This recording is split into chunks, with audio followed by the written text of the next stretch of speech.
Nous vieillissons et c'est une formidable chance.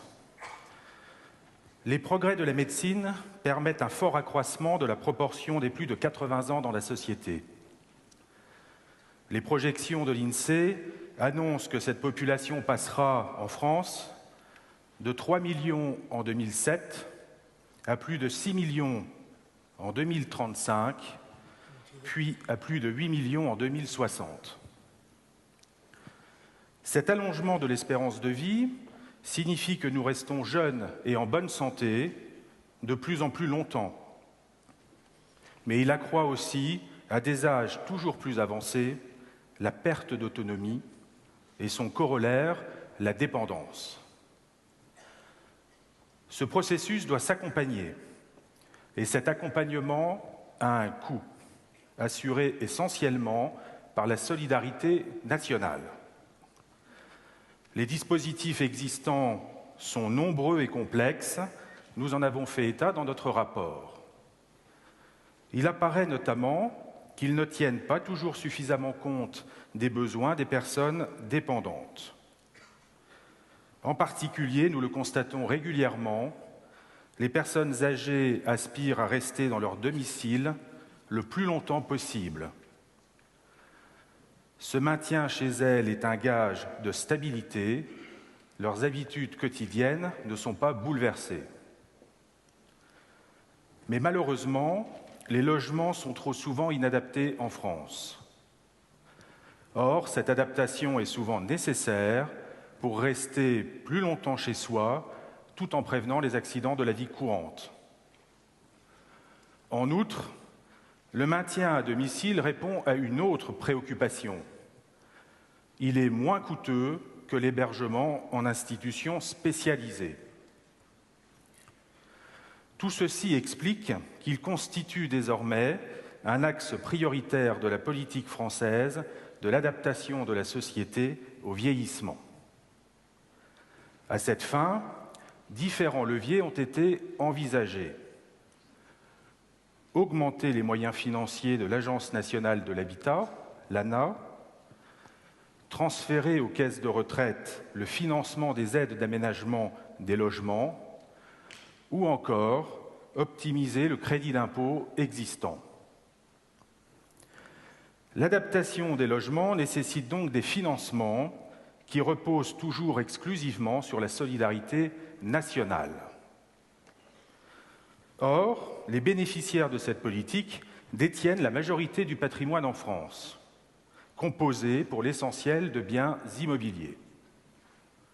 En effet, 73% des ménages retraités sont actuellement propriétaires de leur résidence principale, libérés de la charge que constitue le remboursement de leur emprunt immobilier.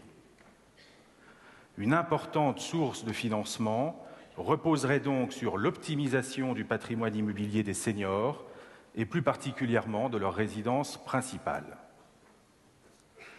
Cette optimisation est envisageable de deux manières dans notre droit positif. Tout d'abord, la vente en viager, qui permet au propriétaire de percevoir un capital lors de la vente de son bien, tout en restant l'occupant. Si cet outil répond parfaitement bien à l'objectif recherché, il emporte transfert de la propriété. Or, de nombreuses personnes souhaitent conserver cette propriété en espérant pouvoir la transmettre à leurs héritiers. Un second outil juridique permet de respecter ce souhait. Le prêt viager hypothécaire, apparu depuis l'ordonnance du 23 mars 2006, également dénommé prêt avance mutation, au terme de la loi du 17 août 2015 relative à la transition énergétique pour la croissance verte. Ce prêt est défini par l'article L315-1 du Code de la consommation dans les termes suivants. Le prêt viager hypothécaire est un contrat par lequel un établissement de crédit ou un établissement financier consent à une personne physique un prêt sous forme d'un capital ou de versement périodique, garanti par une hypothèque constituée sur un bien immobilier de l'emprunteur à usage exclusif d'habitation et dont le remboursement principal et intérêt capitalisés annuellement, ne peut être exigé qu'au décès de l'emprunteur ou lors de l'aliénation ou du démembrement de la propriété de l'immeuble hypothéqué s'ils surviennent avant le décès. Le même dispositif peut aussi être prévu avec un remboursement périodique des seuls intérêts. Dans tous les cas, le montant du remboursement est plafonné à la valeur de l'immeuble appréciée lors de l'échéance du terme, c'est-à-dire lors du décès du débiteur ou de l'aliénation ou démembrement de la propriété du bien. En d'autres termes, ce prêt permet à la personne âgée de percevoir un capital, en s'endettant, certes, mais sans avoir à se soucier du remboursement de la dette. Son niveau de vie ne s'en trouvera pas modifié et elle pourra faire face à ses besoins. Certains y verront une forme d'égoïsme. Pourtant, malgré l'intérêt pratique qu'il représente, le prêt viager hypothécaire a connu depuis son apparition un succès relativement modeste. Seuls environ 8 500 prêts ont été régularisés, exclusivement par le Crédit foncier de France. D'abord, il demeure quelques questions juridiques non entièrement levées sur le régime de ce prêt.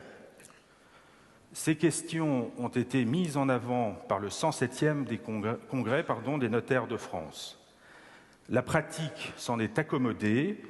Très peu de jurisprudence a d'ailleurs été rendue sur ce dispositif à ce jour. Ensuite, et surtout, c'est ce à quoi nous nous attacherons ici, il existe des raisons financières à cet insuccès. Côté emprunteur, le taux d'intérêt de ces prêts est supérieur, et même très supérieur, à celui d'un prêt immobilier classique. Et le montant de la somme prêtée est souvent une faible partie de la valeur du bien donné en garantie. Côté prêteur, l'établissement financier prend le risque d'une diminution de la valeur de l'immeuble donné en garantie, susceptible de lui faire une perte si jamais la valeur du bien devenait insuffisante pour faire face au montant de la dette à rembourser lors du décès ou lors de la vente de l'immeuble. La politique de l'adaptation de la société au vieillissement s'appuie donc notamment sur le développement de l'adaptation des logements pour accompagner l'autonomie des personnes âgées et assurer une meilleure prise en charge de leur dépendance. Le prêt viager hypothécaire nous apparaît comme l'un des outils de la mise en œuvre de cette politique. Aussi, afin de rendre plus attractif ce dispositif financier dans le cadre de la politique de l'adaptation de la société au vieillissement, il nous semble nécessaire de le compléter.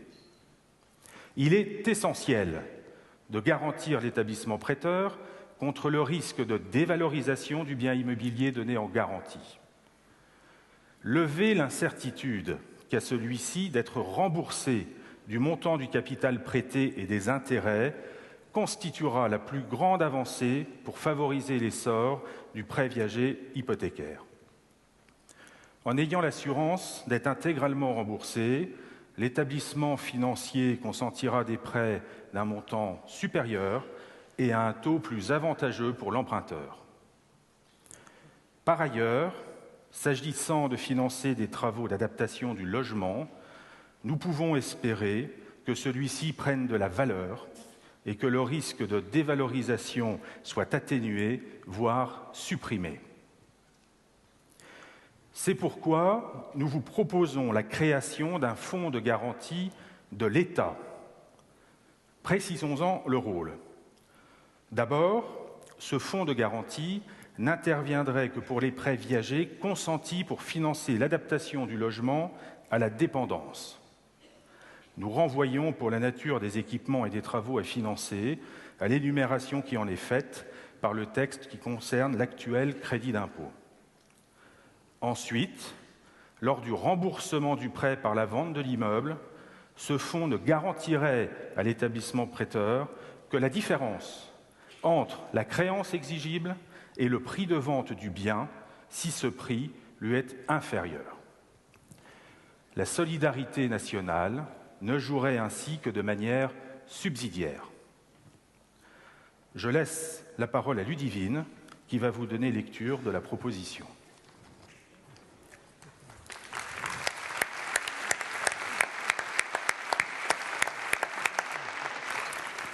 Considérant que les personnes âgées sont souvent désireuses de rester chez elles le plus longtemps possible, ce qui peut rendre nécessaire une adaptation de leur logement.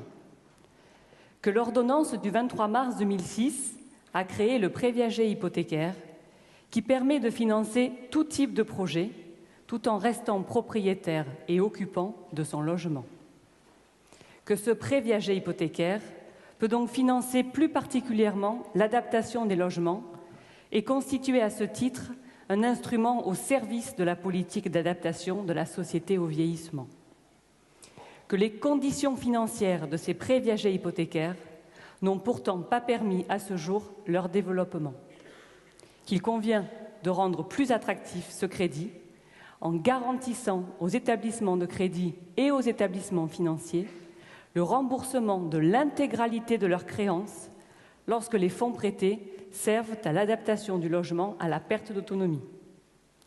Le 113e Congrès des notaires de France propose que soit créé un fonds de garantie de l'État dont le rôle serait de prendre en charge la différence entre le montant total de la créance en principal et intérêt et la valeur du bien immobilier donné en garantie, afin d'assurer aux établissements de crédit et aux établissements financiers le remboursement total de la dette de l'emprunteur lorsque les fonds prêtés au titre du prêt viager hypothécaire ont servi à financer l'adaptation du logement à la perte d'autonomie.